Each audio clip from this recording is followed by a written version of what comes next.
2 da manhã. O telefone tocou com aquele som que arranca qualquer um do sono mais profundo. Atendi sem nem abrir os olhos direito, ainda meio perdido entre o sonho e a realidade. Do outro lado da linha, a voz do meu neto Lucas, de apenas 8 anos, trêmula e sussurrando como se tivesse medo de ser ouvido. Vovô, ele me trancou no quarto e a mamãe não acorda. Por favor, vem me buscar. Meu coração disparou. Antes que eu pudesse perguntar qualquer coisa, ouvi um barulho de porta batendo forte, e a ligação caiu. Tentei ligar de volta 3, 4, 5 vezes. Nada. Apenas aquele silêncio do outro lado que dói mais do que qualquer grito. Meu nome é Osvaldo Nunes, tenho 57 anos, trabalho como mecânico há mais de 30 anos aqui em Duque de Caxias, Baixada Fluminense. Nunca imaginei que uma noite comum de terça-feira pudesse virar o que virou. Mas antes de continuarmos, confira se você já está inscrito no canal e escreva nos comentários de onde você está assistindo este vídeo. Levantei da cama num pulo, ainda de chinelo e camiseta velha. Minha esposa Célia acordou assustada, perguntando o que tinha acontecido. Disse que era o Lucas que tinha ligado pedindo socorro. Ela ficou branca. Fazia 4 meses que não víamos o menino. Minha filha Patrícia tinha cortado relações com a gente depois que começou a viver com aquele sujeito, o Wellington, um cara que conheceu num bar em São João de Meriti, desempregado, que vivia de bico e tinha um jeito estranho de olhar para as pessoas. Peguei as chaves da estrada velha, nem troquei de roupa. Célia quis ir junto, mas eu disse para ela ficar, que eu não sabia o que ia encontrar lá. A verdade é que eu estava com medo. Medo do que poderia ter acontecido com o Lucas. Medo do que poderia estar acontecendo naquele exato momento. Liguei para a Patrícia enquanto saía de casa. Chamada após chamada, direto para a caixa postal. Aquela voz gravada dela, alegre, falsa. Oi, é a Pati, deixa seu recado. Desliguei com raiva. As ruas estavam desertas. Apenas alguns postes de luz funcionando. Outros queimados há meses. Passei pelo centro de Duque de Caxias em alta velocidade. Ignorei 2 sinais vermelhos. Não tinha ninguém na rua mesmo. Minha cabeça estava em 1000 lugares ao mesmo tempo. Pensava no Lucas, naquela voz assustada, no jeito que ele sussurrou como se tivesse medo de ser descoberto fazendo aquela ligação. O bairro onde a Patrícia morava ficava a 40 minutos dali, do outro lado da cidade, perto de Jardim Primavera, um conjunto habitacional popular, daqueles que o governo constrói rápido e mal feito. Prédios de 4 andares sem elevador, pintura descascando antes mesmo de terminarem a obra. Ela tinha se mudado para lá há 6 meses com o Wellington, levando o Lucas junto. Disse que era um recomeço, uma chance de ter a família dela. Eu e a Célia tentamos alertar. Falamos que ela mal conhecia aquele homem, que o Lucas estava bem aqui com a gente, que não precisava ter pressa. Mas a Patrícia sempre foi teimosa. Desde menina, quando decidia uma coisa, não tinha quem fizesse ela mudar de ideia. Ela tinha 28 anos, era minha filha única, e eu só queria que ela fosse feliz. Mas felicidade de verdade, não aquela ilusão que ela estava vivendo. O pai do Lucas, o Rodrigo, tinha morrido 5 anos atrás. Acidente de moto na Avenida Brasil voltando do trabalho. O menino tinha apenas 3 anos quando perdeu o pai. A Patrícia ficou devastada. Entrou numa depressão funda.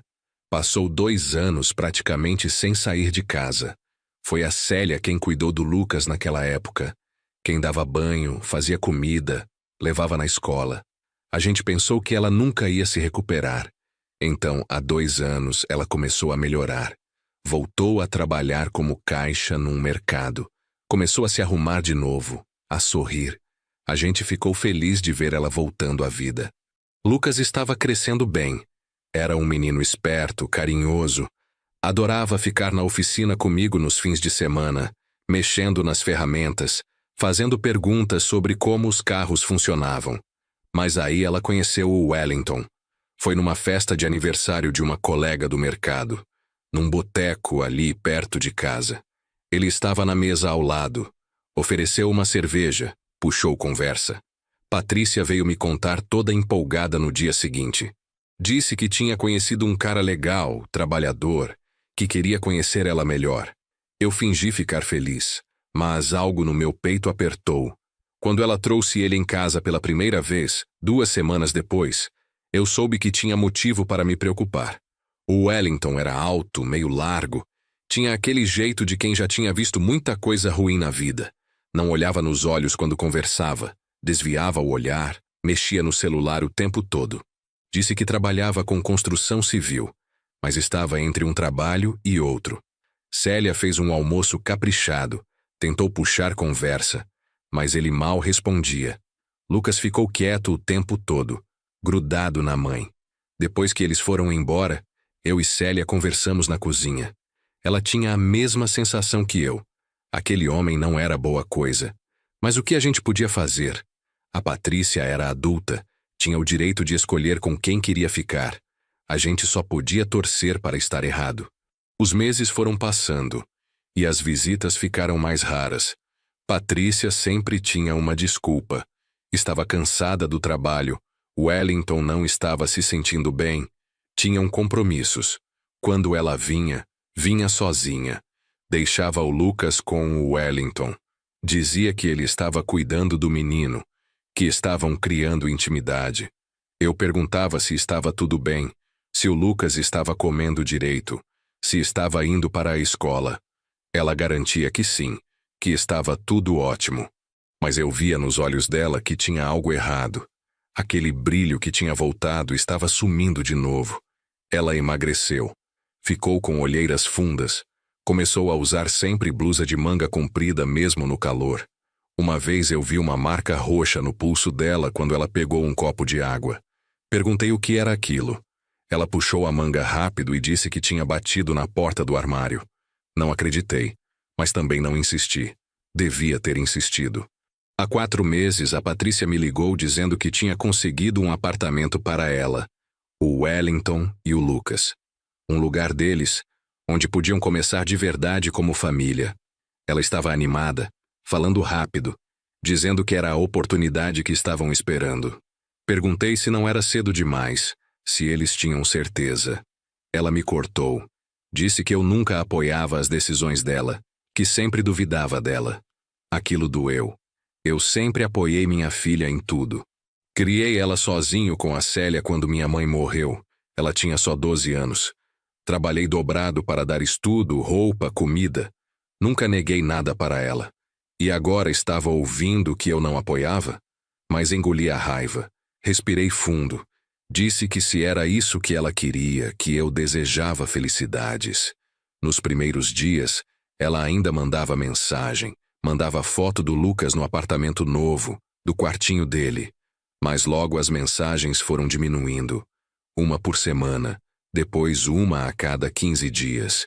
Quando eu ligava, ela atendia, mas estava sempre com pressa, tinha que desligar. Estava ocupada. Eu pedia para falar com o Lucas. Ela dizia que ele estava dormindo, ou brincando, ou fazendo lição. Sempre uma desculpa. Célia ficava preocupada. Dizia que a gente devia ir lá sem avisar, só para ver como estavam as coisas. Mas eu tinha medo de piorar a situação, de a Patrícia se afastar ainda mais. Então a gente esperou. Esperou ela decidir voltar a nos procurar. Foi o maior erro da minha vida. Teve uma vez, faz uns 2 meses, que eu passei em frente ao mercado onde ela trabalhava. Parei para comprar umas coisas e perguntar dela. A moça do caixa, uma menina nova que eu não conhecia, disse que a Patrícia não trabalhava mais lá. Tinha pedido demissão fazia quase 3 meses. Meu sangue gelou. Por que ela não tinha me contado? De que ela estava vivendo? Liguei na hora. Ela não atendeu. Mandei mensagem perguntando se estava tudo bem, se precisava de dinheiro. Ela respondeu só no dia seguinte. Tá tudo certo, pai, consegui coisa melhor. Mas eu sabia que estava longe de estar certo. Quando virei a esquina e vi o conjunto habitacional, eram 2h40 da manhã. O lugar estava completamente apagado, apenas algumas janelas com luz fraca. Estacionei a caminhonete em qualquer lugar. Nem olhei se estava na vaga direita. Desci correndo, procurando o bloco onde a Patrícia morava. Bloco C, apartamento 203, segundo andar. As escadas estavam escuras, a luz queimada. Subi segurando no corrimão enferrujado, tropeçando nos degraus irregulares. Meu joelho doía, aquela velha lesão de quando joguei futebol na juventude. Mas nem senti. A adrenalina estava alta demais. Cheguei no segundo andar ofegante. Procurei o número 203. A porta estava fechada. Nenhum som vindo de dentro. Bati com força. Patrícia, abre essa porta. Sou eu, seu pai. Nada. Bati de novo, mais forte. Patrícia! Minha voz ecoou no corredor vazio. Uma porta se abriu do outro lado do corredor. Uma mulher de uns 40 anos, de roupão, olhou para mim assustada. Que barulho é esse essa hora da noite? Ela reclamou. Desculpa, senhora, mas meu neto tá aí dentro, ele me ligou pedindo socorro. A mãe dele não tá atendendo. A mulher franziu a testa, se aproximou. O menino daqui, o magrinho. Isso, o Lucas. A senhora sabe se tá tudo bem aqui? Ela olhou para a porta do 203, depois para mim. Olha, eu não gosto de me meter na vida dos outros, mas eu escuto grito aqui direto. O homem bebe, faz bagunça. A moça fica fechada lá dentro o dia inteiro. E o menino? Eu não vejo ele na rua faz tempo. Meu estômago revirou. Faz quanto tempo? Sei lá, uns 2 meses? Talvez mais. Antes ele brincava aqui embaixo com as outras crianças. Mas parou de aparecer. Ela balançou a cabeça. Tem vezes que eu ouço choro de criança vindo de lá. Mas quando eu bato na porta para perguntar se tá tudo bem, ninguém atende. Olhei para aquela porta fechada e tomei uma decisão. A senhora pode chamar a polícia? Ela hesitou. A polícia? Mas e se não for nada? Eu não quero problema com os vizinhos. Senhora, meu neto de 8 anos me ligou há meia hora dizendo que está trancado num quarto. Eu não consigo falar com minha filha. Tem que chamar a polícia agora. Minha voz saiu mais grossa do que eu queria, mas não tinha tempo para a delicadeza. Ela olhou nos meus olhos, viu que eu estava falando sério, acenou com a cabeça e voltou para dentro do apartamento dela. Ouvi ela falando ao telefone, dando o endereço. Enquanto isso, bati na porta de novo. Patrícia! Wellington! Abram essa porta! Nada. Tentei a maçaneta. Trancada. Olhei ao redor procurando outra entrada. Tinha uma janela do lado, mas estava fechada também, com grade de ferro. Fui até ela, tentei ver alguma coisa lá dentro. A cortina estava fechada, mas tinha um pequeno espaço. Encostei o rosto na grade fria e tentei enxergar. Escuro total. Voltei para a porta, bati de novo. Se alguém não abrir essa porta agora, eu vou arrombar. Gritei. Silêncio. Meu coração estava disparado. E se o Lucas estivesse machucado? E se estivesse acontecendo algo naquele momento? Não dava para esperar a polícia. Olhei para a porta.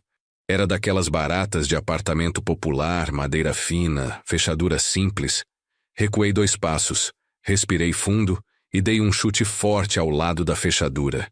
A porta estremeceu, mas não abriu. Meu pé doeu, mas eu nem liguei. Dei outro chute mais forte.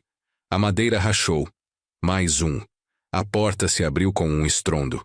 O apartamento estava escuro e cheirava a mofo misturado com algo podre. Procurei o interruptor na parede. Acendi a luz. O que eu vi me fez parar no lugar.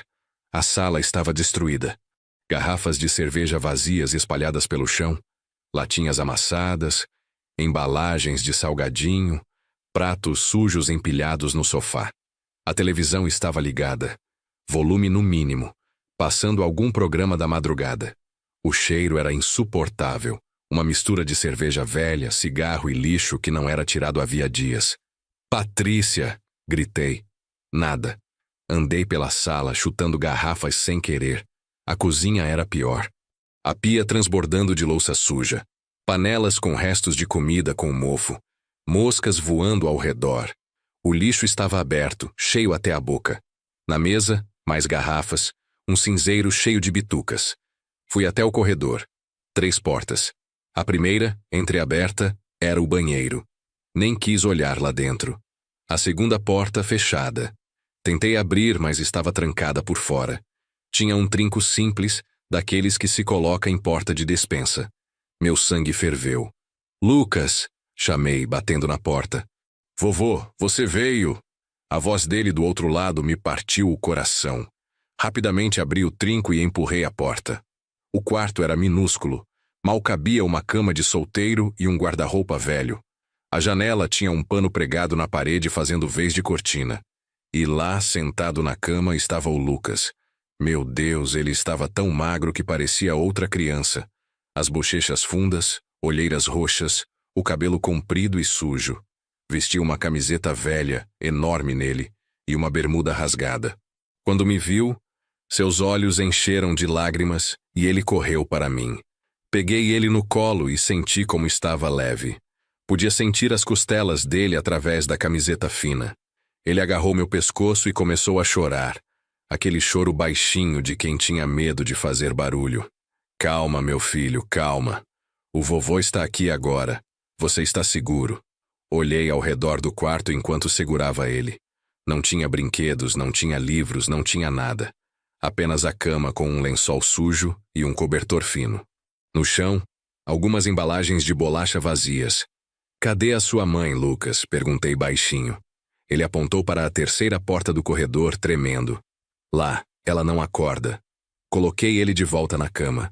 Fica aqui um minutinho, tá? Vovô já volta. Fui até a última porta, abri devagar.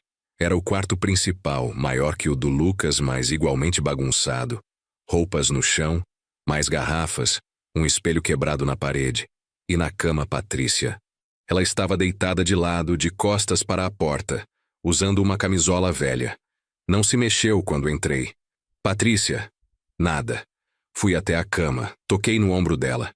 Patrícia, acorda. Ela gemeu baixinho, mas não abriu os olhos. Balancei ela de novo, mais forte.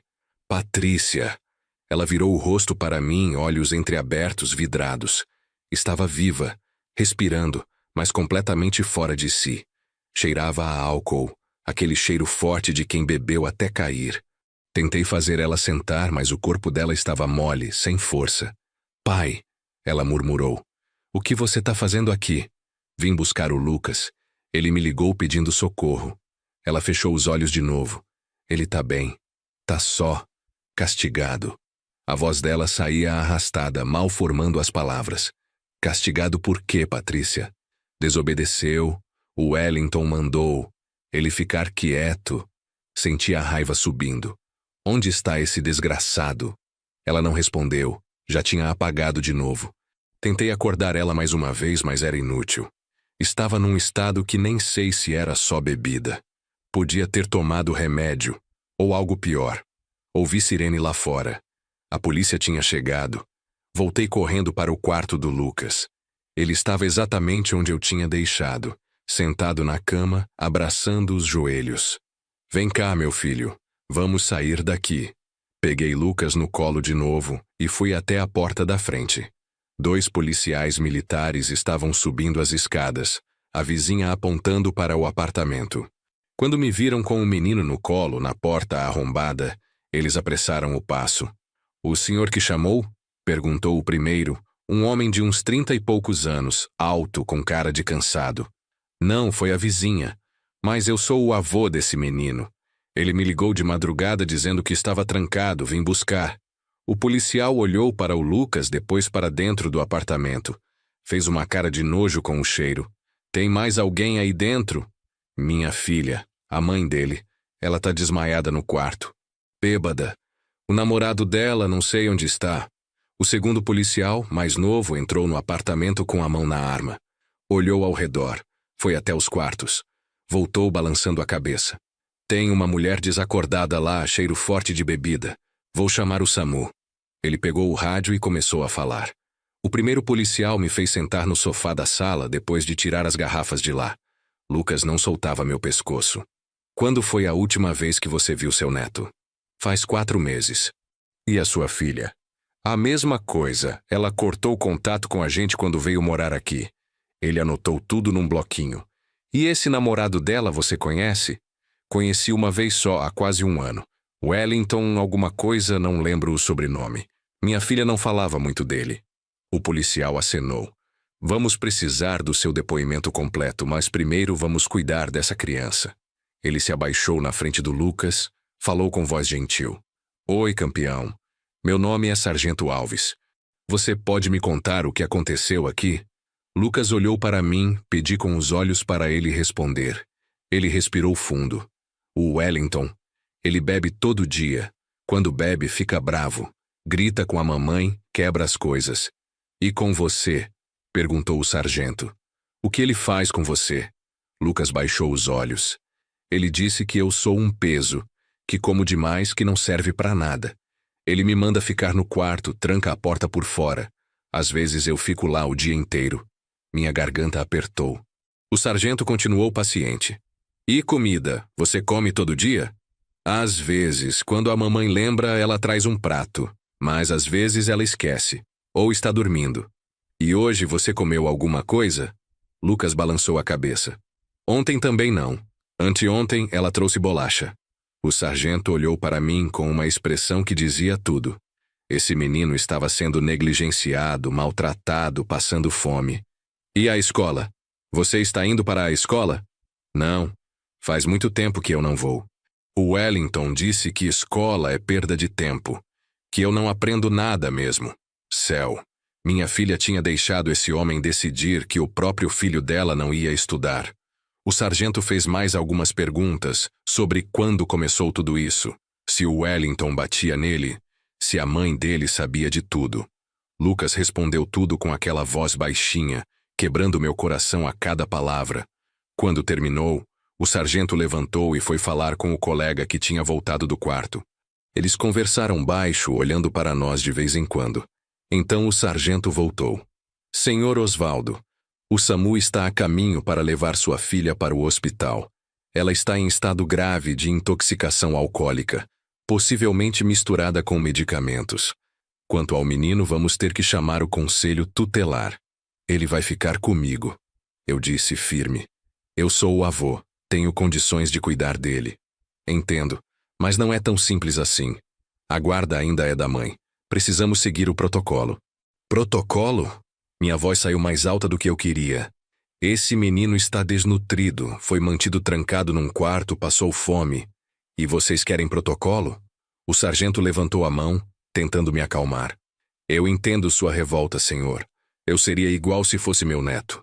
Mas a lei é clara.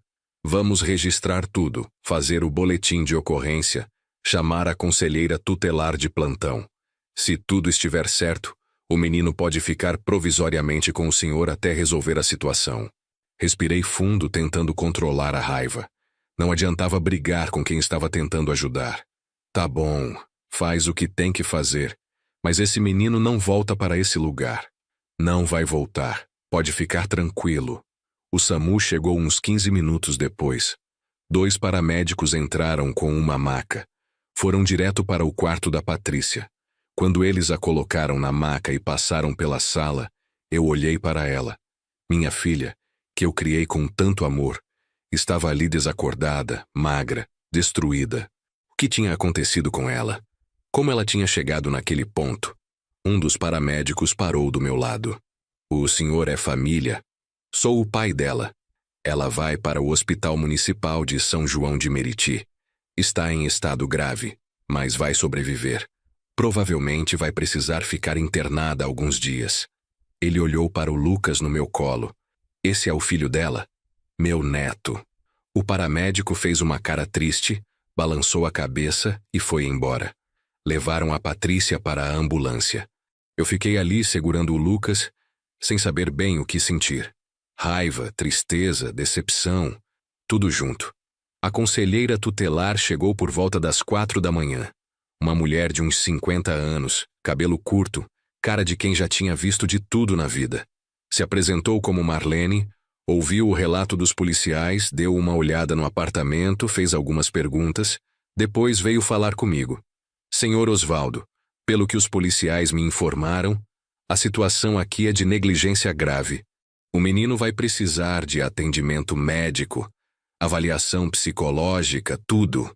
Eu posso liberar ele para ficar provisoriamente com o senhor enquanto resolvemos a situação legal, mas vai ter que assinar uns termos. Assino o que for preciso. Só quero tirar meu neto desse inferno. Ela pegou uma pasta que tinha trazido, tirou uns papéis, explicou cada um. guarda provisória, compromisso de apresentar o menino quando solicitado, autorização para tratamento médico, tudo. Assinei tudo sem nem ler direito. Só queria sair dali. Antes de ir embora, a conselheira se abaixou na frente do Lucas. Você vai ficar com seu avô por enquanto, tá bom? Amanhã quer dizer, hoje mais tarde, a gente se vê de novo para conversar. Lucas apenas acenou com a cabeça. Ele estava exausto, quase dormindo no meu colo. Saímos daquele apartamento quase 5 da manhã. O céu já estava começando a clarear. Desci as escadas com Lucas nos braços, ele pesando menos que uma sacola de compras. Na rua, alguns vizinhos estavam na janela, olhando a movimentação. A fofoca ia correr solta naquele prédio. Coloquei Lucas no banco de trás da caminhonete, ajeitei ele com o cinto. Ele deitou e fechou os olhos imediatamente. Dirigi devagar, tomando cuidado com cada buraco na rua. Não queria acordar ele. Liguei para a Célia. Ela atendeu no primeiro toque. Osvaldo, onde você está? Tá tudo bem? Estou voltando, achei o Lucas. Ele está comigo. Ouvi ela soluçar do outro lado. Graças a Deus. E a Patrícia? Está no hospital, foi de ambulância. Depois eu te conto tudo. Prepara o quarto de hóspedes para o Lucas. Ele vai ficar com a gente. Quando cheguei em casa, Célia estava na porta, de roupão, os olhos vermelhos. Ela abriu a porta de trás da caminhonete e viu o Lucas dormindo. Levou a mão à boca, segurando o choro. Meu Deus, como ele está magro. Peguei ele no colo com cuidado para não acordar e levei para dentro. Célia tinha preparado o quarto, trocado os lençóis, colocado o edredom que o Lucas gostava quando era menor. Deitei ele na cama, tirei o chinelo dele, cobri com o edredom. Ele se mexeu um pouco, murmurou algo, mas não acordou. Saí do quarto e fechei a porta devagar. Na cozinha, Célia já tinha feito café. Sentei na mesa e contei tudo.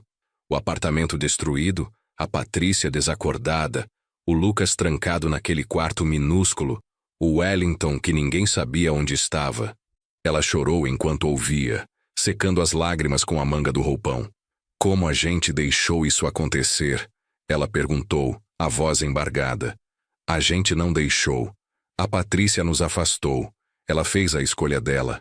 Mas a gente devia ter insistido mais. Devia ter ido lá antes. Devia ter... Célia, eu cortei pegando a mão dela. Não adianta ficar no devia. O que importa é que o Lucas está aqui agora. E a gente não vai deixar nada de ruim acontecer com ele nunca mais. Ela acenou, limpando o rosto. O que a gente faz agora? Agora a gente descansa um pouco. Daqui a pouco eu ligo no hospital para saber como a Patrícia está. Depois levo o Lucas no médico, fazer exames, ver como ele está. E amanhã vou atrás de advogado. Célia concordou. Eu vou fazer comida. Quando ele acordar, vai estar com fome. Tentei descansar um pouco, mas não consegui. Fiquei na sala, sentado no sofá, olhando para a porta do quarto onde o Lucas dormia. Minha cabeça não parava. Pensava na Patrícia. Naquela menina alegre que eu criei, que adorava dançar pela casa, que fazia o Rodrigo rir com suas piadas sem graça. Como ela tinha se tornado aquela mulher destruída na cama, inconsciente, abandonando o próprio filho. Liguei para o hospital às 7 da manhã. A atendente disse que a Patrícia tinha dado entrada na emergência, estava estável, mas ainda inconsciente, em observação. Não podiam dar mais informações por telefone. Eu teria que ir até lá pessoalmente. Disse que iria mais tarde. Lucas acordou perto das 9 da manhã.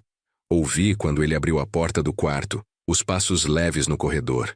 Fui até lá. Ele estava parado no meio da sala, olhando ao redor como se não acreditasse que estava mesmo ali. Bom dia, campeão, eu disse tentando sorrir. Ele olhou para mim com aqueles olhos fundos. Vovô, eu posso ficar aqui? Pode. Essa é a sua casa agora. Mas e se o Wellington vier me buscar? Ajoelhei na frente dele, segurei os ombros dele com cuidado. Ninguém vai te buscar. Você está seguro aqui.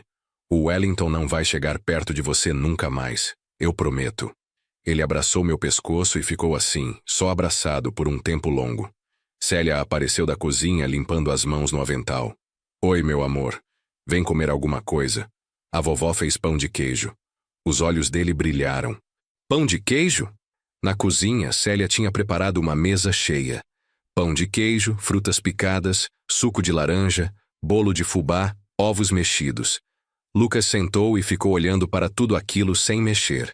Pode comer, filho, Célia disse, sentando ao lado dele.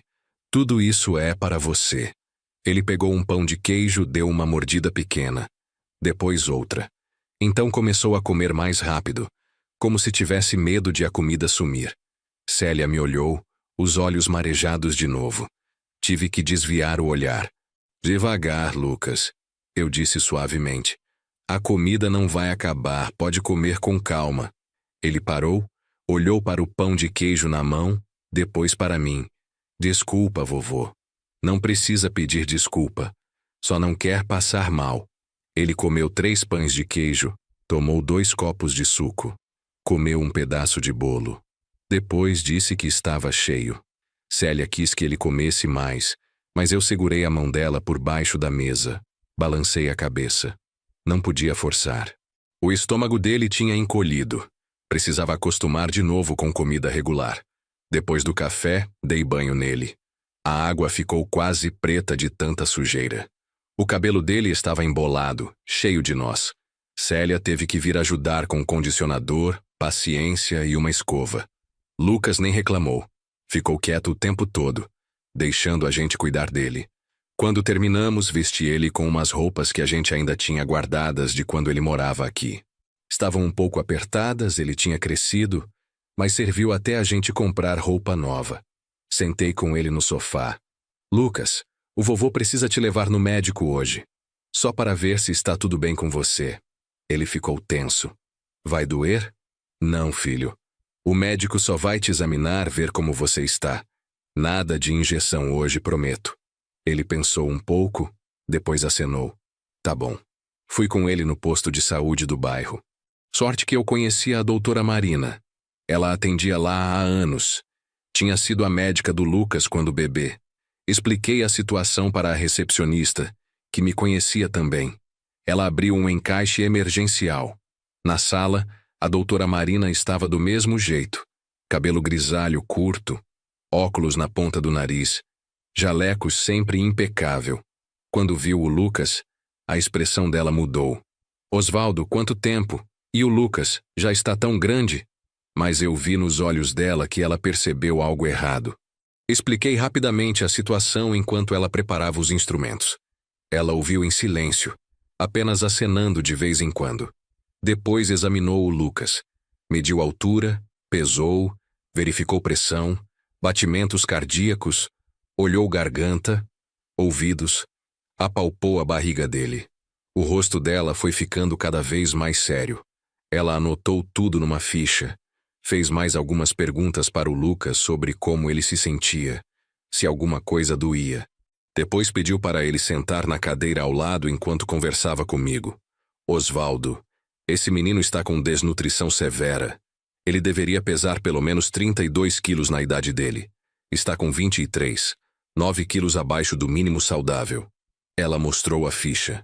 Além disso, está com anemia, sinais de deficiência vitamínica, e eu vi algumas marcas pelo corpo que me preocupam. Que marcas? Hematomas antigos, alguns já sarados, e marcas no pulso e tornozelos que parecem de amarras. Meu estômago revirou. Amarras. Sim, alguém estava amarrando esse menino. Olhei para o Lucas sentado ali, balançando as perninhas magras, alheio à conversa. Que tipo de monstro fazia isso com uma criança? A doutora continuou. Vou fazer um relatório médico completo. Isso vai ser importante se você for entrar na justiça pela guarda dele. Vou pedir alguns exames de sangue também, para ver como estão os níveis de vitaminas e minerais. E vou encaminhar ele para um psicólogo. Ele vai ficar bem? Perguntei, a voz saindo rouca. Vai. Com alimentação adequada, vitaminas, cuidado, ele se recupera. Crianças são resilientes, mas vai levar tempo. E o acompanhamento psicológico é fundamental. Ele passou por trauma severo. Saímos do posto com um monte de papéis, pedidos de exame, receitas de vitaminas. Lucas segurava minha mão enquanto andávamos até a caminhonete. Vovô, a doutora falou que eu tô doente? Não, filho. Você só está precisando comer melhor, ficar mais forte. Logo, logo você vai estar correndo por aí, igual aos outros meninos. Passamos na farmácia, comprei as vitaminas. Passamos numa loja de roupas, comprei calças, camisetas, cuecas, meias, tênis novos. Lucas ficou encantado com um tênis vermelho com luzes que piscavam quando andava. Célia ia reclamar que era muito caro, mas eu não ligava. Comprei também. Quando voltamos para casa já era meio-dia. Célia tinha feito almoço, arroz, feijão, bife, salada, batata frita. Lucas comeu um prato pequeno, devagar dessa vez. Depois perguntou se podia ver televisão. Célia ligou uns desenhos para ele e viemos para a cozinha conversar. Liguei no hospital de novo. Ela disse baixinho. A Patrícia acordou, está conversando, mas ainda muito confusa. Os médicos disseram que ela pode ter alta amanhã ou depois. E aí? Aí ela vai vir para onde, Osvaldo? Ela não pode voltar para aquele apartamento. Suspirei, passando a mão no rosto cansado.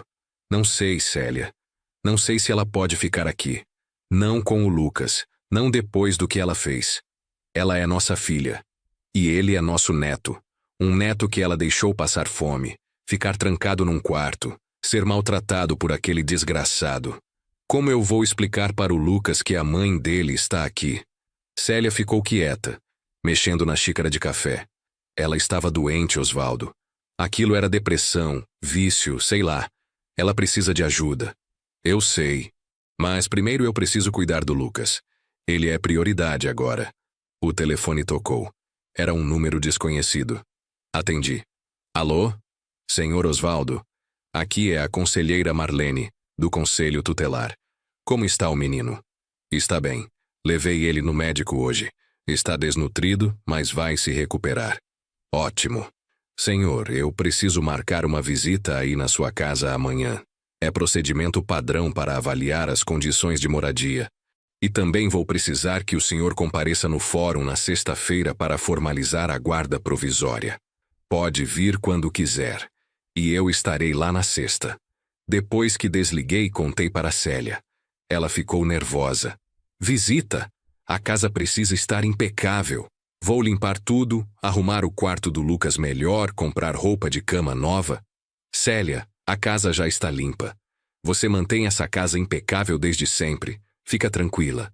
O resto do dia passou devagar. Lucas assistiu televisão. Depois quis ver os carros na oficina. Levei ele lá, mostrei as ferramentas.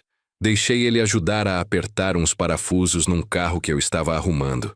Ele sorriu quando conseguiu encaixar uma peça. Foi a primeira vez que eu vi ele sorrir de verdade desde que cheguei naquele apartamento. Na hora de dormir, Lucas ficou com medo. Vovô, vocês vão trancar minha porta? Não, filho. Sua porta fica sempre aberta. Você pode sair quando quiser, ir ao banheiro, tomar água, o que precisar. Ninguém te tranca aqui. E se eu tiver pesadelo? Aí você me chama que eu venho aqui ficar com você. Ele pensou um pouco. Posso dormir com a luz acesa? Pode. Deixei a luz do abajur acesa, a porta do quarto escancarada. Ele deitou abraçando o travesseiro. Vovô? Diga, filho. Obrigado por vir me buscar. Minha garganta apertou. Sempre, Lucas. Sempre que você precisar, eu vou estar aqui. Aquela noite, eu também não consegui dormir direito. Ficava levantando de meia em meia hora para ver se ele estava bem. Às 3 da manhã, ouvi um grito. Corri para o quarto. Lucas estava sentado na cama, suando, os olhos arregalados. Ele estava aqui. O Wellington estava aqui querendo me levar. Sentei na cama, abracei ele. Foi só um sonho, meu filho. Só um pesadelo. O Wellington não está aqui. Está só eu, você e a vovó. Ele tremeu nos meus braços. Fiquei ali com ele até ele se acalmar e dormir de novo. Depois voltei para o meu quarto. Célia estava acordada. Vai ser assim por um tempo, ela disse. Eu sei. A gente vai conseguir, Osvaldo. A gente já criou a Patrícia. A gente cria ele de novo. Não é criar de novo, Célia. É consertar o que foi quebrado. E eu não sei se a gente vai conseguir consertar tudo. Na manhã seguinte, Lucas acordou mais calmo. Tomou café, comeu melhor que no dia anterior. Célia tinha feito tapioca com queijo, que ele adorava quando era pequeno. Comeu 2 inteiras. Depois fomos comprar material escolar. Eu tinha decidido que ele ia voltar para a escola o quanto antes. Precisava de rotina, de normalidade. A conselheira Marlene chegou às 10 da manhã, pontualmente. Ela não veio sozinha. Trouxe uma assistente social, uma moça jovem chamada Bruna. As 2 entraram e foram direto examinar tudo. Olharam os quartos, os banheiros, a cozinha, a geladeira. Perguntaram sobre rotina, alimentação, escola. Conversaram com o Lucas sozinhas no quarto dele por uns 20 minutos. Quando saíram, a Marlene estava sorrindo. Senhor Osvaldo, está tudo muito bem aqui. A casa é adequada, limpa, segura. O menino está visivelmente melhor do que ontem. Já está se alimentando, está confortável. Vou fazer meu relatório positivo. E aguarda. Na sexta, no fórum, o juiz vai analisar tudo. Com o relatório médico, o nosso relatório, o boletim de ocorrência da polícia, eu acredito que a guarda provisória será concedida sem problemas. Depois, em uns 3 meses, tem a audiência para decidir a guarda definitiva. E a mãe dele? Ela pode tentar tirar ele de mim? A Marlene ficou séria. Pode tentar. Mas, francamente, com as evidências que temos, ela não tem chances. A não ser que ela demonstre mudança significativa, tratamento, recuperação completa, o juiz não vai arriscar devolver a criança. Depois que elas foram embora, respirei aliviado. Pelo menos essa parte estava encaminhada. Agora precisava de um advogado bom para garantir que tudo fosse feito direito. Liguei para o Ademir, um amigo que trabalhava num escritório de advocacia no centro. Expliquei a situação. Ele me indicou uma advogada especializada em direito de família, a doutora Sônia Ribeiro. Liguei para ela, marquei para o dia seguinte. Ela cobrava caro, mas o Ademir tinha dito que ela era a melhor. Eu tinha um dinheiro guardado de anos de trabalho. Se precisasse gastar tudo para manter o Lucas comigo, eu gastava. O hospital ligou no final da tarde. A Patrícia tinha recebido alta. Ela estava pedindo para vir para casa. Para qual casa? Eu perguntei. Ela mora com o senhor, não? A enfermeira perguntou. Não. Ela tem apartamento próprio. Ah, bom. Então ela vai precisar de alguém para buscá-la. Ela não está em condições de ir sozinha. Desliguei e fiquei olhando para o telefone. Célia me olhava da cozinha. Era do hospital? Era. A Patrícia teve alta. Está pedindo para vir para cá. E você vai buscar? Fiquei em silêncio. Parte de mim queria deixar ela se virar. Ela tinha feito isso com o próprio filho. Por que eu devia ajudar? Mas outra parte, a parte de pai, não conseguia simplesmente abandonar minha filha. Vou buscar, eu disse finalmente. Mas ela não fica aqui, vou levar ela para o apartamento dela. Osvaldo, aquele lugar está destruído. Problema dela.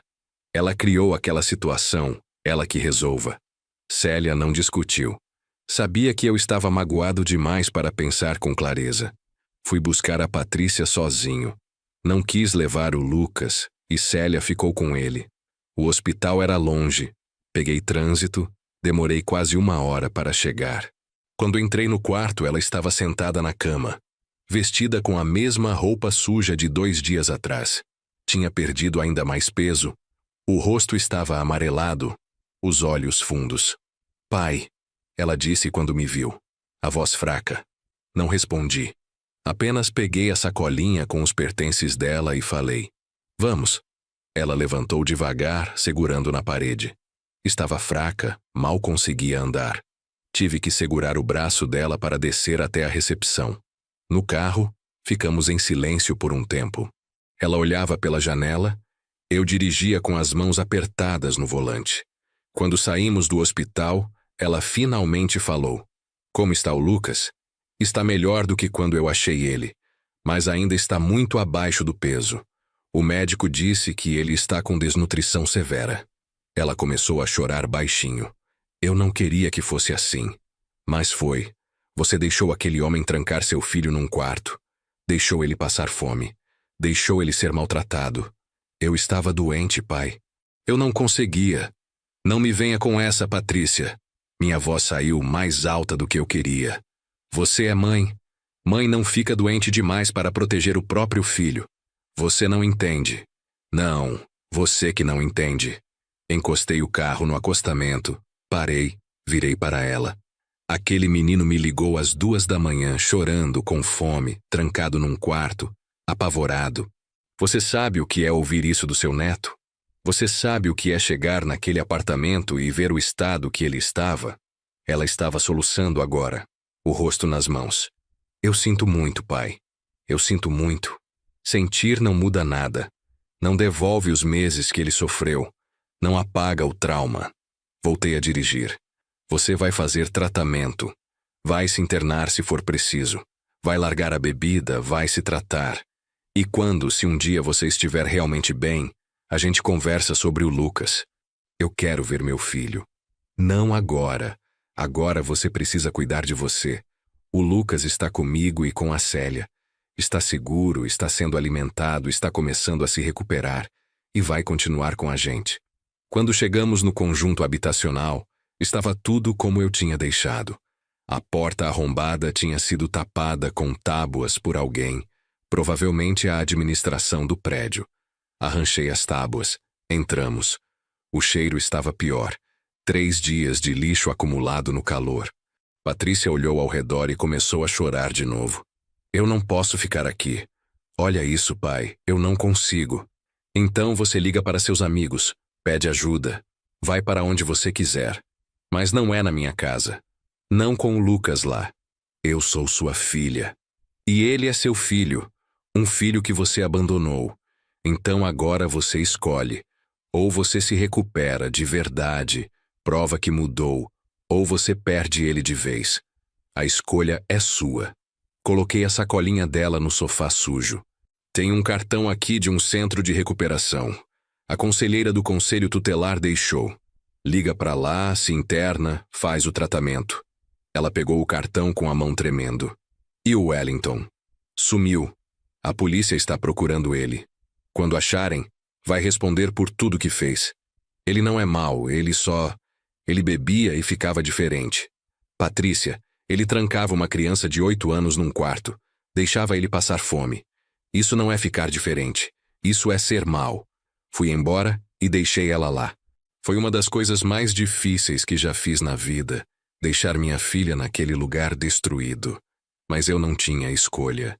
Se eu cedesse agora, se eu deixasse ela vir para casa, como o Lucas ia reagir? Como ele ia se sentir seguro? No caminho de volta, liguei para o número do cartão que eu tinha guardado uma cópia. Era um centro de recuperação conveniado com o SUS, gratuito. Expliquei a situação, perguntei como funcionava.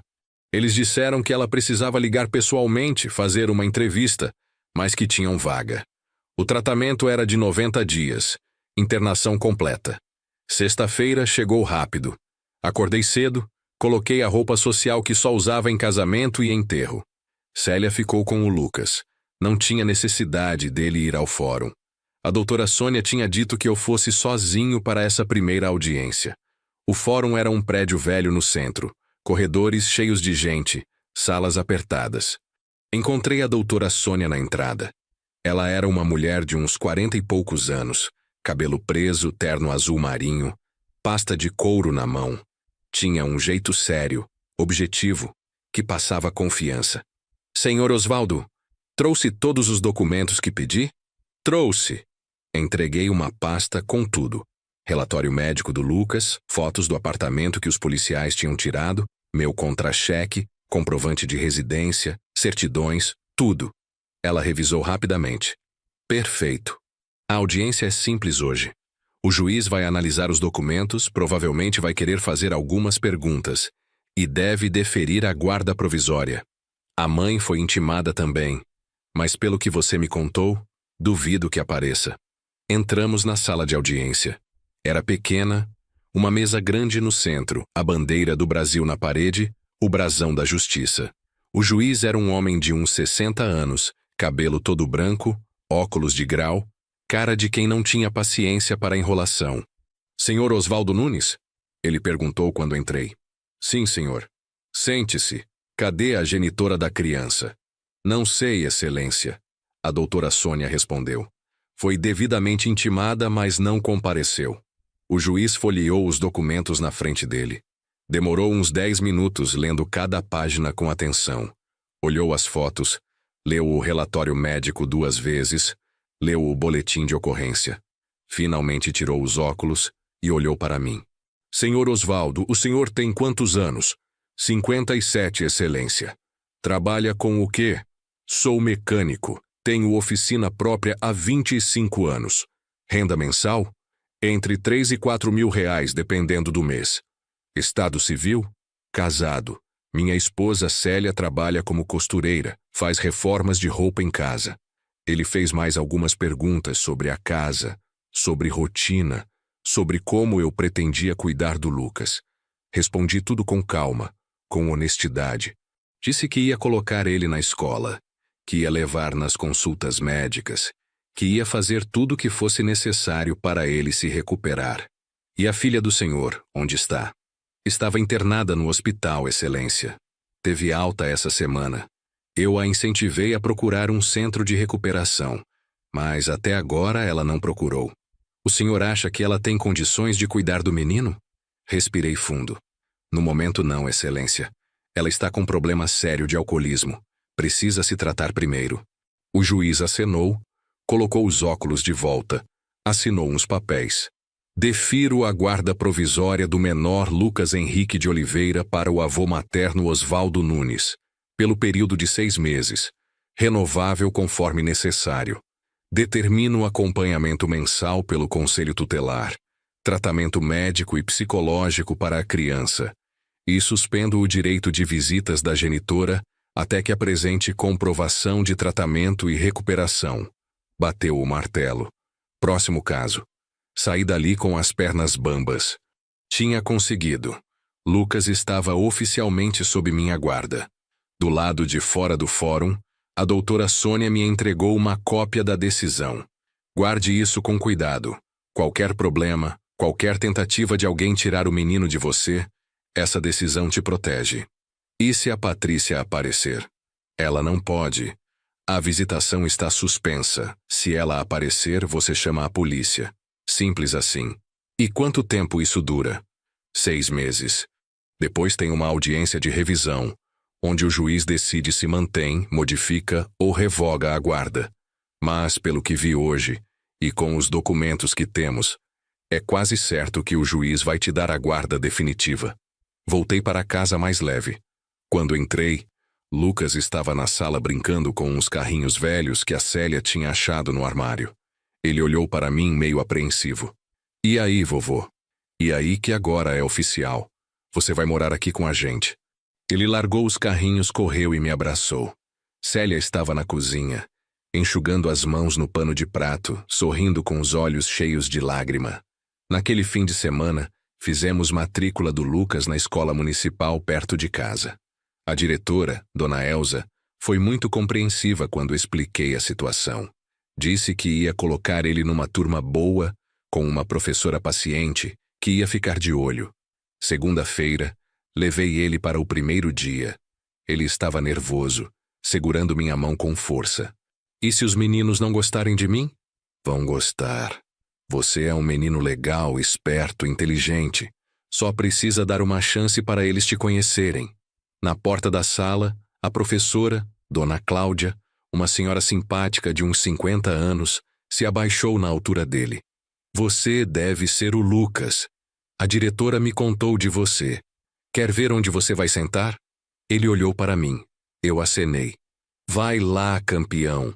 Daqui a pouco eu volto para te buscar. Voltei para casa com o coração apertado. E se os outros meninos zoassem dele? E se ele se sentisse perdido na matéria? E se ele tivesse um ataque de pânico e não tivesse ninguém conhecido por perto? Célia teve que me acalmar. Osvaldo, relaxa. A escola sabe da situação. Eles vão cuidar bem dele. Fui buscar ele 12:00. Quando ele saiu, estava com um papel na mão e um sorriso tímido no rosto. E aí? Como foi? Foi bom. Fiz um amigo. O nome dele é Gabriel. Ele me emprestou lápis de cor. Mostrou o papel. Era um desenho de uma casa. Um sol, 2 pessoas. Quem são essas pessoas? Você e a vovó Célia. Meu peito apertou de um jeito bom. No caminho de casa, ele contou sobre a aula, sobre a professora que era legal, sobre o lanche que tinha na escola. Estava animado, falando rápido do jeito que criança tem que ser. Mas nem tudo era fácil. À noite, os pesadelos continuavam. Pelo menos 3 vezes por semana ele acordava gritando, suando, chamando por mim. Eu ia, acendia a luz, ficava com ele até se acalmar. Às vezes ele conseguia voltar a dormir, às vezes não. Nessas noites, eu ficava lá até amanhecer, sentado na cadeira ao lado da cama dele. A psicóloga, a doutora Fernanda, que o conselho tinha indicado, explicou que era normal. Ele passou por trauma severo. O cérebro dele está processando. Os pesadelos vão diminuir com o tempo, conforme ele for se sentindo mais seguro. Quanto tempo? Impossível dizer. Cada criança reage diferente. Pode ser meses, pode ser anos. O importante é manter a rotina, a segurança, o carinho. 1 mês se passou. Lucas estava se adaptando bem à escola. Ganhou 3 quilos, as bochechas começaram a ficar menos fundas. Ainda tinha olheiras, ainda acordava com pesadelos, mas estava melhorando. Ria mais, brincava, fazia perguntas, voltava a ser criança. A Patrícia ligou numa quinta-feira à tarde. Fazia quase 6 semanas desde que eu tinha deixado ela no apartamento. Eu estava na oficina embaixo de um Gol quando o telefone tocou. Quase não atendi, mas algo me fez pegar. Pai. A voz dela estava diferente. Mais clara, mais firme. Patrícia, eu estou no centro de recuperação. Me internei há 4 semanas. Levantei debaixo do carro, limpando as mãos no pano. Como você está? Melhor, bem melhor. O tratamento é puxado, mas eu tô fazendo. Tô fazendo tudo o que eles mandam. Ficamos em silêncio por um momento. Pai, eu sei que não tenho direito de pedir nada, mas... Você pode me contar como está o Lucas? Por favor. Eu só preciso saber se ele está bem. Suspirei. Ele está bem. Ganhou peso, está indo para a escola, está fazendo terapia. Ainda tem pesadelos, mas está melhorando. Ouvi ela soluçar do outro lado. Graças a Deus. Graças a Deus. Ela respirou fundo, tentando se controlar. Você pode dizer para ele que eu mandei um beijo? Que eu sinto muito por tudo? Que eu vou melhorar e... Patrícia, eu cortei. Eu não vou falar nada disso para ele agora. Ele está se recuperando, não vou mexer nisso. Eu entendo. Eu entendo, pai. Silêncio de novo. O Wellington foi preso. Foi? Ontem. A polícia achou ele em Belford Roxo, na casa de um primo. Ele vai responder por tudo. Maus tratos, cárcere privado, tudo. Bom, espero que apodreça na cadeia. Eu também. Eu fui uma idiota, pai. Uma idiota cega. Eu deixei aquele homem destruir tudo. Meu filho, minha vida, minha família. E agora eu tô aqui tentando juntar os pedaços. Sua voz quebrou. Eu não sei se você vai conseguir me perdoar um dia. Eu não sei se o Lucas vai. Mas eu vou tentar ser melhor. Eu juro que vou tentar. Depois que desliguei, fiquei parado na oficina olhando para o telefone. Parte de mim queria acreditar que ela ia conseguir, que minha filha ia voltar a ser quem ela era antes de tudo desmoronar. Mas outra parte tinha medo. Medo de acreditar e me decepcionar de novo. Medo dela decepcionar o Lucas de novo. Não contei para ele sobre a ligação. Não ainda. Ele estava bem, focado na escola, nos amigos novos, na rotina. Não precisava de mais confusão na cabeça. Quando a Patrícia estivesse realmente recuperada, provasse que tinha mudado, aí sim a gente conversaria. Os dias foram passando numa rotina que fazia bem para todos. Lucas acordava às 6h30, tomava café com a gente e ia para a escola. Eu buscava ele ao meio-dia, a gente almoçava juntos.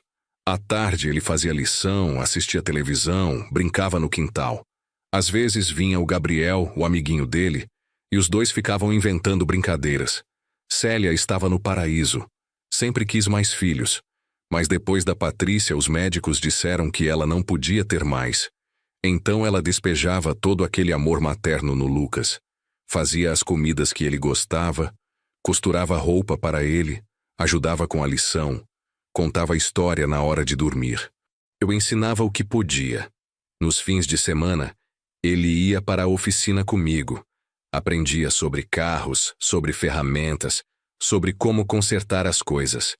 Tinha jeito para mecânica, mãos firmes, atenção aos detalhes. Você vai ser mecânico quando crescer? Eu perguntei uma vez. Ele pensou sério. Não sei, talvez, ou astronauta. Ainda não decidi. Ria com aquilo. Astronauta. Por que não? Ele podia ser o que quisesse. O mundo estava aberto para ele agora. A doutora Fernanda atendia numa clínica pequena perto do centro. Sala aconchegante, parede pintada de azul claro, brinquedos no canto, uma mesa baixa com papel e lápis de cor. Lucas ficou travado na porta quando chegamos para a primeira consulta. Eu não quero, ele sussurrou. Você precisa, filho. É importante. A doutora só quer conversar com você, ajudar você a ficar melhor. Mas eu já tô melhor. Eu sei. Mas os pesadelos, a tristeza que você sente às vezes, essas coisas a doutora pode ajudar. A doutora Fernanda apareceu na porta. Devia ter uns 30 e poucos anos, cabelo cacheado preso num rabo de cavalo, óculos colorido, sorriso caloroso. Oi, Lucas. Eu sou a Fernanda, quer entrar? Ele olhou para mim. Vovô vai junto? Dessa primeira vez, sim. Ela respondeu. Mas depois a gente conversa só nós dois, tá bom? Entramos. Ela deixou o Lucas escolher onde sentar, ofereceu água, deixou ele pegar os brinquedos. Conversou sobre coisas bobas primeiro. Escola, amigos, comida favorita. Deixou ele relaxar. Só depois de uns 15 minutos ela começou a fazer perguntas mais sérias. Lucas, você quer me contar onde você morava antes? Ele ficou quieto, olhando para as mãos. Num apartamento. Com quem? Com a minha mãe e o Wellington. E como era lá? Silêncio longo. Eu quase falei alguma coisa, mas a doutora fez um sinal para eu ficar quieto. Era ruim, Lucas disse finalmente, a voz baixa. Por que era ruim? Porque eu ficava trancado. Porque eu tinha fome. Porque ele gritava muito. A doutora Fernanda acenou, anotando algo num caderno. E como você se sentia quando estava lá? Lucas pegou um carrinho da mesa, começou a rodar as rodinhas. Com medo, com muita fome, sozinho. Você falava com alguém sobre isso? Não tinha ninguém. A mamãe dormia o tempo todo, e eu não podia sair do quarto. E agora, como você se sente agora? Ele pensou. Melhor, muito melhor. O vovô e a vovó são legais, eles me dão comida, eu posso brincar, posso ir na escola. Ele parou de rodar o carrinho. Mas eu tenho medo. Medo de quê? De ter que voltar para lá. Meu coração apertou. A doutora olhou para mim rapidamente, depois voltou para o Lucas. Lucas, você não vai voltar para lá. Você está seguro com seu avô. Ninguém vai te levar embora. Mas e se a mamãe vier me buscar? Ela não pode. O juiz decidiu que você fica com seu avô. Está tudo resolvido. Ele olhou para mim. É verdade, vovô? É verdade. Você está comigo. Para sempre se você quiser. Ele colocou o carrinho de volta na mesa, veio até mim, abraçou meu pescoço. A doutora sorriu. Fez uma anotação. Disse que a sessão tinha sido muito boa, muito produtiva. Do lado de fora, ela conversou comigo sozinha, enquanto Lucas esperava na recepção. Ele está processando o trauma bem, considerando tudo. Mas vai precisar de tempo. Vou querer vê-lo uma vez por semana no começo, depois podemos espaçar. E você também deveria fazer algumas sessões. Eu? Sim. Cuidar de uma criança traumatizada é desgastante. Você precisa estar bem para poder cuidar dele. Aceitei. Marquei para a semana seguinte. 3 meses se passaram. Lucas estava quase irreconhecível. Tinha engordado mais 8 quilos. Estava com a cor boa, os olhos brilhantes. Na escola, tirava notas boas. Tinha virado amigo de metade da turma. A professora Cláudia dizia que ele era esperto, curioso. Perguntava tudo. Esse menino vai longe. Ela disse numa reunião de pais. Os pesadelos diminuíram para 1 ou 2 vezes por semana. Quando aconteciam, ele ainda me chamava. mas se acalmava mais rápido. A doutora Fernanda disse que ele estava fazendo progressos excelentes. Crianças são resilientes quando têm amor e segurança. Ela repetia. A oficina estava indo bem. Até tinha contratado um ajudante, um rapaz jovem chamado Diego, para eu poder ter mais tempo com o Lucas. Fechava mais cedo agora, às 5, para estar em casa para o jantar. Fins de semana eram sagrados. Família. A Patrícia ligava uma vez por semana, sempre no mesmo horário, sempre do centro de recuperação. As conversas eram curtas. Ela perguntava do Lucas. Eu contava o básico. Desligávamos. Ela estava completando o tratamento. Faltavam 2 semanas para sair. E depois eu perguntei numa dessas ligações. Vou para uma casa de apoio. Morar com outras mulheres em recuperação. Vou procurar trabalho. Recomeçar. E o Lucas? Eu sei que não posso vê-lo ainda. Eu sei que preciso provar que mudei. Mas um dia eu quero poder olhar nos olhos dele e pedir desculpa de verdade. E quem sabe ele me perdoe. Talvez. Foi tudo que eu consegui dizer. Uma noite, Lucas me perguntou sobre a mãe. Estávamos vendo televisão, ele deitado no sofá com a cabeça no meu colo. Vovô, cadê a mamãe? Meu corpo ficou tenso. Ela está se tratando, filho. Está num lugar onde estão ajudando ela a ficar melhor. Melhor de quê? Ela estava doente. Bebia muito. Não conseguia cuidar de si mesma. Agora está aprendendo a viver sem beber. Ele ficou quieto por um tempo, processando. Por que ela deixou o Wellington me trancar? Respirei fundo. Essa era a pergunta que eu sabia que vinha, mas nunca estava preparado. Porque ela estava muito doente, Lucas. Tão doente que não conseguia ver o que estava acontecendo. Não conseguia proteger você como deveria. Mas mãe tem que proteger o filho. Tem. E ela falhou nisso. Falhou muito. E agora está tentando se consertar. Ela vai voltar? Não sei, filho. Talvez um dia. Mas só se ela ficar realmente boa. E mesmo assim, você não precisa voltar a morar com ela. Você fica aqui comigo e com a vovó. Isso não muda. Ele pensou mais um pouco. Eu posso ficar aqui para sempre. Para sempre. Mesmo quando eu ficar grande. Mesmo quando ficar grande. Essa é sua casa. Ele sorriu. Voltou a prestar atenção na televisão. Mas eu sabia que aquela conversa não tinha terminado. Ia voltar outras vezes, de outras formas. E eu ia ter que estar pronto. Começamos a fazer coisas que família normal faz. Domingo ia na missa com a Célia, mesmo eu não sendo muito religioso. Depois ia para a feira. Lucas ajudava a escolher as frutas. À tarde, às vezes a gente ia no parque. Ele brincava com outras crianças enquanto eu e Célia sentávamos num banco conversando. Teve um dia que a gente foi na praia. Pegamos o ônibus cedo, Lucas empolgado com a mochila cheia de brinquedo. Na praia, ele ficou encantado com o mar. Vovô, a água não acaba nunca? Nunca. Vai até o horizonte e continua. Posso entrar? Pode, mas fica perto de mim. Ele entrou com medo primeiro, pulando as ondinhas, gritando quando molhava. Depois foi pegando coragem, entrando mais fundo, sempre segurando minha mão. Ria daquele jeito que só criança feliz ri, solto, alto, sem vergonha. O aniversário de 9 anos do Lucas chegou em outubro. Célia quis fazer uma festa de verdade, convidar a turma toda da escola. Alugamos uma salinha pequena num clube aqui perto. Contratamos um pessoal para fazer cachorro-quente e pastel. Compramos refrigerante, bolo, decoração. Lucas estava nervoso. E se ninguém vier?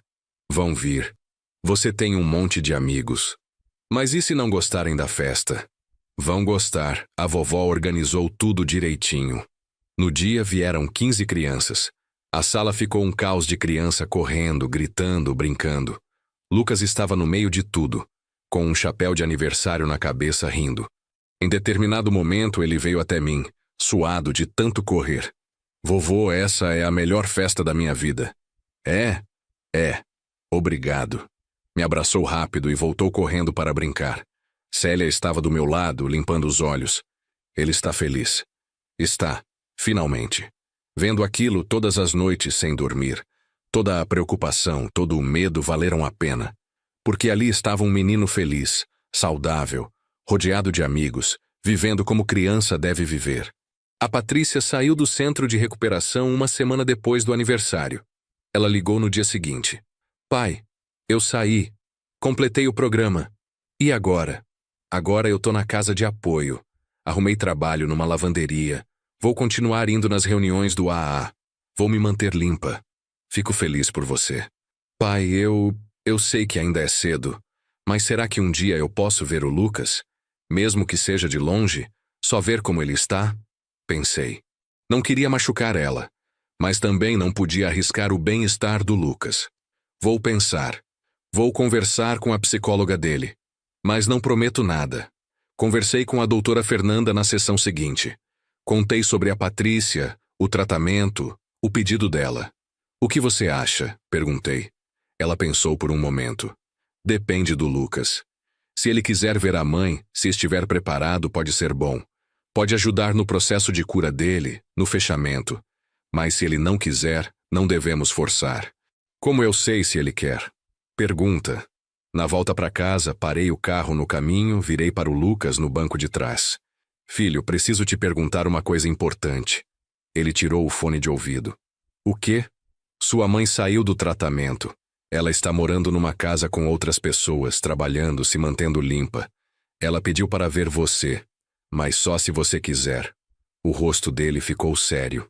Olhou para o lado, para a rua, para os carros passando. Ela tá diferente? Dizem que sim. Mas eu não vi ainda. Só falei com ela por telefone. Ela pediu desculpa? Pediu. Várias vezes. Mas eu sei que palavras não significam muito. O que importa é o que ela faz. Ele ficou quieto por muito tempo. Eu não apressei. Deixei ele pensar. Eu não sei, vovô. Eu tenho medo. Medo de quê? De ela me levar embora. De ter que voltar a morar com ela. Isso não vai acontecer. Você mora comigo. Isso não muda. Não importa o que aconteça. Se você for ver ela, é só uma visita. 1 hora, 2, o que você aguentar. E eu vou estar junto. Mais silêncio. Posso pensar? Claro. Pensa o quanto precisar. E qualquer decisão que você tomar, eu vou apoiar. 1 semana se passou. Lucas não tocou no assunto. Eu também não. Mas eu via que ele estava pensando, mais quieto que o normal. Meio distante às vezes. Até que numa noite, na hora do jantar, ele falou. Vovô, eu quero ver a mamãe. Célia parou com o garfo no ar. Eu coloquei o copo de água de volta na mesa. Tem certeza? Tenho, mas só se você for junto. E só uma vez. Se eu não gostar, não preciso ir de novo? Não precisa. Então tá, eu quero ver. Liguei para a Patrícia naquela noite. Ele aceitou ver você, mas com condições. Eu vou estar junto. Vai ser num lugar neutro, não na sua casa nem na minha. E se ele quiser ir embora a qualquer momento, a gente vai. Ela começou a chorar. Obrigada, pai. Obrigada. Eu prometo que vou. Eu não vou decepcionar. Marcamos para o sábado seguinte numa praça no centro da cidade. 12h. Lugar aberto, movimentado, seguro. Na noite de sexta, Lucas quase não dormiu. Acordou 3 vezes com pesadelo, todas as vezes chamando por mim. Vovô, e se ela estiver bêbada? Não vai estar, ela sabe que se aparecer bêbada nunca mais vai te ver. E se ela gritar comigo? Não vai gritar, mas se gritar, a gente vai embora na hora. Sábado chegou. Lucas vestiu a roupa que ele mais gostava. Uma camisa do Flamengo que eu tinha dado. Arrumou o cabelo, escovou os dentes 3 vezes. Estava nervoso. Célia fez um lanche reforçado antes de sairmos. Come, filho. Precisa de energia. Ele comeu pouco, o estômago embrulhado de ansiedade. No caminho, ele segurou minha mão com força. Vovô, se eu quiser ir embora, a gente vai. Sem perguntas, sem explicações. É só você falar. Chegamos na praça 15 minutos adiantados. Sentamos num banco debaixo de uma árvore. Lucas balançava as pernas, olhando para todos os lados. Como eu vou saber qual é ela? Você vai reconhecer. É sua mãe. Mas a verdade é que eu também estava nervoso. Fazia 4 meses que eu não via a Patrícia. Será que ela estava mesmo diferente? 12h em ponto ela apareceu. Vinha andando devagar pelo caminho da praça, olhando para os lados procurando a gente. Estava diferente. Tinha ganhado peso. A cor tinha voltado. O cabelo estava limpo, preso num rabo de cavalo. Usava calça jeans e uma blusa simples. Sem maquiagem, sem nada chamativo. Parecia normal. Parecia minha filha de novo. Quando nos viu, ela parou. As mãos foram para a boca. Os olhos encheram de lágrima. Lucas apertou minha mão com mais força. É ela? É. Ela veio devagar, como se tivesse medo de assustar ele. Parou a uns 3 metros de distância. Oi, Lucas. Ele não respondeu, só olhou. Ela se abaixou para ficar na altura dele.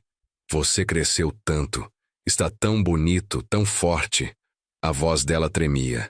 Filho, eu não sei nem por onde começar. Eu errei muito, muito mesmo. Eu deixei coisas ruins acontecerem com você. Eu não te protegi como eu devia. E eu sei que só falar desculpa não adianta, não conserta nada. Mas eu preciso que você saiba que eu sinto muito. Do fundo do meu coração, eu sinto muito. Lucas continuou quieto. Patrícia limpou as lágrimas, tentou sorrir. Mas eu estou melhor agora. Parei de beber. Estou trabalhando. Estou tentando ser a pessoa que você merecia ter como mãe desde sempre. Ela olhou para mim, depois voltou para ele. Eu não vim aqui pedir para você voltar para mim. Eu sei que você está bem com o vovô. E eu fico feliz com isso. Eu só queria te ver. Te falar que eu te amo. Que eu sempre amei. Mesmo quando estava tudo errado. Lucas olhou para mim. Fiz um gesto encorajando. Se ele tinha algo para falar, era a hora. Ele respirou fundo. Por que você deixou ele me trancar? A pergunta saiu baixinha, mas firme. Patrícia fechou os olhos, mais lágrimas escorrendo. Porque eu estava perdida, filho. Eu estava tão perdida na minha dor, na bebida, que eu não via o que estava acontecendo. Eu não vi que ele estava te machucando. Ou eu vi e não tive coragem de fazer nada. E isso é imperdoável. Eu passei fome. Eu sei. Eu chorava e você não acordava. Eu sei. Eu fiquei com medo. Muito medo. A voz dele quebrou. Patrícia soluçou. Levou as mãos ao rosto. Eu sei, meu amor. Eu sei. E eu vou carregar isso para sempre. Mas eu estou tentando ser melhor. Não para você me perdoar, porque talvez você nunca perdoe, mas porque é o certo a fazer. Ficamos em silêncio por um tempo. Crianças brincavam ao redor. Pessoas passavam. A vida normal seguindo enquanto ali estávamos nós, tentando consertar o que estava quebrado. Lucas finalmente falou de novo. Você vai beber de novo? Não. Eu prometo que não. Como eu sei? Você não sabe. Você só vai poder acreditar se eu provar, e isso vai levar tempo. Ele pensou. Depois, para minha surpresa, levantou e deu 2 passos na direção dela. Patrícia ficou paralisada, sem saber o que fazer. Lucas parou na frente dela. Eu não sei se eu te perdoo, mas eu não quero ficar com raiva para sempre. Ela abriu os braços devagar. Ele olhou para mim de novo. Acenei. Ele abraçou a mãe rapidamente, um abraço rápido, e voltou correndo para o meu lado. Patrícia ficou ali, de joelhos no chão, chorando. Levantei e ajudei ela a se levantar. Obrigada, ela sussurrou. Obrigada por trazer ele. Não foi por você. Foi por ele. Ele precisava disso. Eu sei. Mas ainda assim, obrigada. Olhou para o Lucas. Posso ver você de novo? Um dia? Não precisa ser logo. Quando você quiser. Lucas pensou. Talvez. Mas só se o vovô deixar. Só se ele deixar. Ela concordou. Ficamos mais uns 15 minutos na praça. Patrícia perguntou sobre escola, sobre amigos, sobre o que ele gostava de fazer agora. Lucas respondeu tímido no começo, mas foi se soltando. Contou do Gabriel, da professora, da festa de aniversário. Ela ouvia tudo com atenção, sorrindo, fazendo perguntas.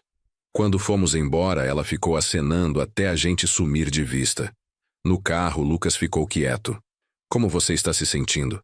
Perguntei. Não sei. É estranho. Ela parece diferente, mas é a mesma pessoa. É complicado mesmo. Mas você foi muito corajoso hoje. Você acha que ela vai ficar boa mesmo? Eu espero que sim, filho. Eu realmente espero. Nos meses seguintes, as visitas continuaram.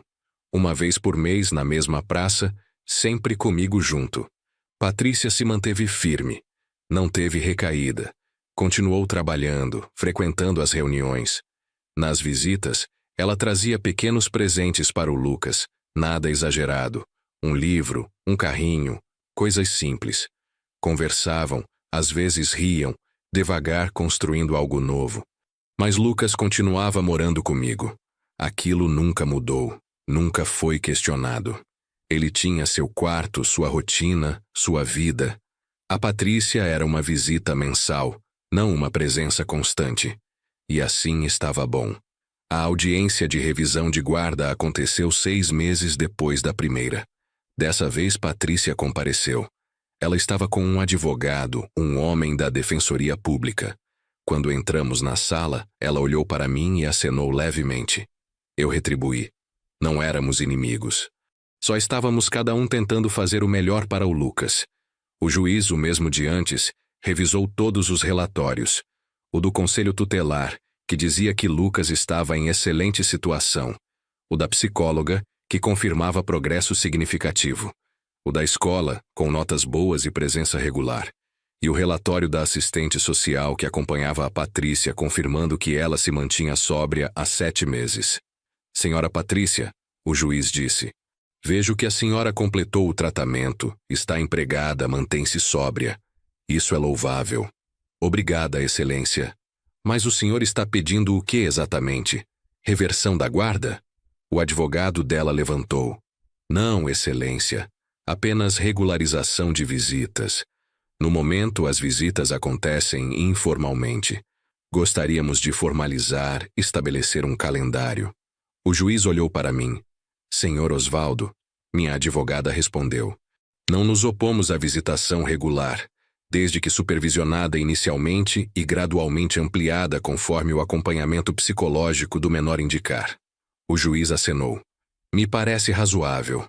Defiro visitação quinzenal aos sábados em local neutro, com a presença do avô ou pessoa por ele designada. Após 3 meses reavaliaremos para possível ampliação. A guarda permanece com o avô. Bateu o martelo. Patrícia suspirou aliviada. Não era o que ela queria, mas era um começo. Saímos do fórum juntos. Lá fora, ela virou para mim. Pai, eu sei que eu não mereço, mas obrigada. Obrigada por não me afastar completamente dele. Não fiz por você. Fiz pelo Lucas. Ele precisa saber que a mãe dele está tentando. 1 ano se passou desde aquela ligação às 2 da manhã. Lucas agora tinha 10 anos. Pesava 42 quilos. Estava na altura certa para a idade. Os pesadelos praticamente tinham sumido. Aconteciam talvez uma vez por mês. Na escola, estava entre os melhores alunos da turma. Tinha um monte de amigos, jogava futebol no time da escola, vivia cheio de planos e sonhos. As visitas com a Patrícia tinham evoluído. Agora ela vinha buscar ele em casa, passavam a tarde juntos, ela trazia ele de volta no fim do dia. Eu ainda ficava de olho, ligava para checar, mas ela se mantinha firme. Quase 12 meses sóbria, emprego fixo como gerente da lavanderia, apartamento pequeno, mas limpo, onde ela morava sozinha. Ela nunca pediu para o Lucas voltar a morar com ela. Acho que sabia que aquele barco tinha passado. Mas construíam algo novo. Um relacionamento de visitas, de tardes juntos, de conversa gradual. Não era o que era antes. Nunca seria. Mas era algo. Numa manhã de domingo, eu e Lucas estávamos na oficina. Ele estava me ajudando a trocar o óleo de um carro. As mãos dele, antes tão magras que parecia que os ossos iam furar a pele, agora eram fortes, firmes, segurando as ferramentas com jeito. Vovô, ele disse concentrado no trabalho. O que, campeão? Eu queria te agradecer. Parei o que estava fazendo. Agradecer por quê? Por ter vindo me buscar naquela noite, por não ter desistido de mim, por me deixar morar aqui. Ele olhou para mim, aqueles olhos que já tinham visto tanta coisa ruim, mas que agora brilhavam. Você me salvou. Minha garganta apertou. Você é meu neto. Eu sempre vou te buscar. Sempre. Ele sorriu e voltou para o trabalho. Ficamos ali em silêncio confortável, só o barulho das ferramentas, o rádio tocando baixinho ao fundo, o cheiro de óleo e graxa que tinha virado familiar para ele também. Célia apareceu na porta da oficina. Osvaldo, Lucas, o almoço está pronto. Já vamos. Lucas largou a ferramenta, limpou as mãos num pano. Vovô, a vovó fez feijoada? Fez. Aquela que você adora. Eba! Ele saiu correndo para dentro. Fiquei ali mais um minuto, olhando para onde ele tinha estado, para aquele menino que tinha chegado tão quebrado, e agora corria, sorria, sonhava. Dentro de casa, a mesa estava posta. Feijoada fumegando na panela, arroz branquinho, farofa, couve, laranja. Lucas já estava sentado, olhando tudo com aquele olhar de quem ainda se maravilhava com comida na mesa, mesmo depois de um ano. Acho que isso nunca ia sair dele completamente, aquela memória da fome. Mas agora era só memória, não realidade. Sentamos os três, demos as mãos. Célia fez a oração de agradecimento como sempre fazia. Agradeceu pela comida, pela saúde, pela família. Quando terminou, Lucas apertou minha mão antes de soltar. Amém, ele disse. E começamos a comer. Depois do almoço, Lucas foi brincar no quintal. Eu e Célia ficamos na cozinha lavando louça. Você viu como ele está? Ela disse sorrindo. Parece outra criança. É outra criança. É a criança que ele sempre devia ter sido. Você fez uma coisa boa, Osvaldo. A gente fez. A gente fez o que tinha que fazer. O que qualquer família faria. Mas eu sabia que não era bem assim. Muita gente teria virado as costas, deixado os serviços sociais resolverem, se recusado a assumir a responsabilidade de criar uma criança de novo aos 57 anos. Mas quando eu ouvi aquela voz no telefone, aquele pedido desesperado de socorro, não teve escolha. Era meu neto. Era família. 3 anos se passaram desde aquela noite. Lucas agora tinha 12 anos. Estava no 7º ano. Alto para a idade, forte, saudável. Os pesadelos tinham desaparecido completamente. A psicóloga tinha dado alta há 6 meses, dizendo que ele tinha superado o trauma de forma admirável. A relação com a Patrícia tinha se estabilizado num ponto bom. Ela continuava sóbria, quase 4 anos agora, algo raro e digno de celebração. Tinha sido promovida na lavanderia, virado gerente geral. Morava num apartamento melhor. Tinha uma vida estruturada. Via o Lucas 2 vezes por semana, às vezes mais. Eles conversavam sobre coisas normais, escola, futebol, música. Ela tinha virado uma presença constante, mas não invasiva na vida dele. Nunca houve conversa sobre ele voltar a morar com ela. Aquilo estava resolvido. Lucas morava comigo e com a Célia, aquela era a casa dele. Mas ele tinha uma mãe presente. Uma mãe que tinha errado feio, mas que tinha lutado para se recuperar. E isso era importante também. O Wellington tinha sido condenado a 5 anos de prisão por maus tratos, cárcere privado e negligência. Estava cumprindo pena numa penitenciária no interior. Patrícia tinha pedido divórcio antes mesmo do julgamento. Ela nunca mais falou dele. Era como se aquele período da vida dela tivesse sido apagado.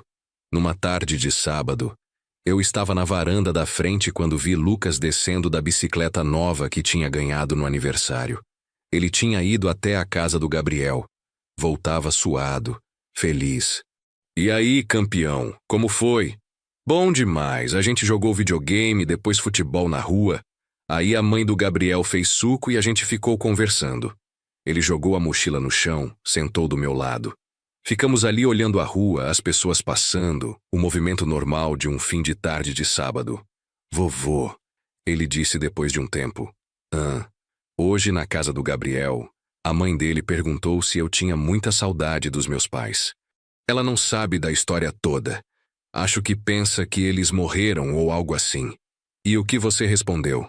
Ele pensou. Eu disse que meu pai morreu quando eu era pequeno. Não lembro muito dele. E que minha mãe está viva. Eu vejo ela sempre. Mas que eu moro com você e com a vovó porque vocês são meus pais de verdade. Meu peito apertou. E ela perguntou mais alguma coisa? Perguntou se eu era feliz. Eu disse que sim, muito feliz.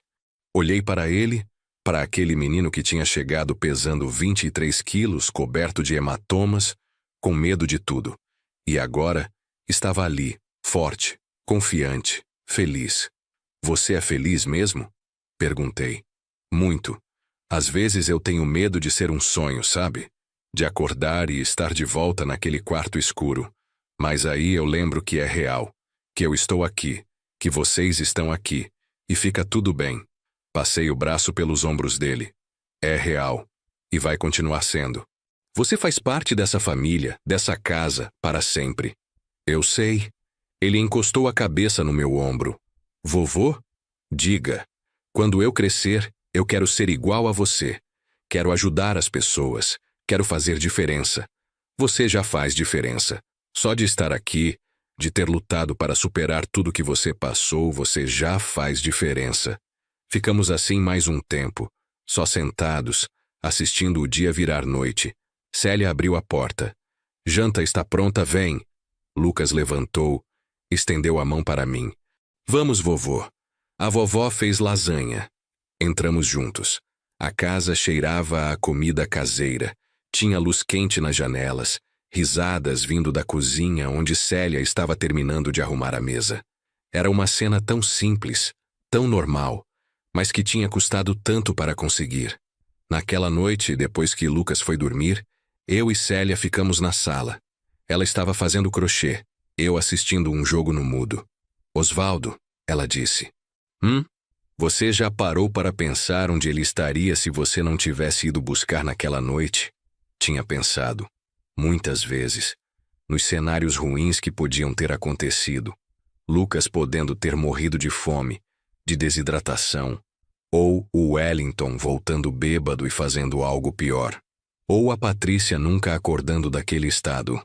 Penso todo dia, eu respondi, e agradeço todo dia por ter ouvido o telefone tocar, por ter atendido, por ter ido. Você salvou a vida dele. A gente salvou. Você, eu, os médicos, a psicóloga, a escola, todo mundo que ajudou. Mas foi você quem foi lá. Foi você quem quebrou aquela janela, quem entrou naquele inferno e tirou ele de lá. Olhei para ela. O que eu ia fazer? Deixar meu neto lá? Era impossível. Qualquer avô teria feito o mesmo. Mas, no fundo, eu sabia que não era verdade. Muita gente não teria feito. Muita gente teria se convencido de que não era problema deles, ou que não podiam assumir a responsabilidade, ou que era tarde demais para recomeçar a criar criança. Mas quando você ama alguém, quando é família de verdade, não existe essa escolha. Você vai, você busca, você salva. Simples assim. 3 anos depois daquela ligação às 2 da manhã, eu posso dizer que foi a decisão mais importante da minha vida. Mudar tudo para salvar aquele menino. Assumir a responsabilidade de criá-lo quando eu já estava pensando em aposentadoria, em descansar, em viver mais tranquilo.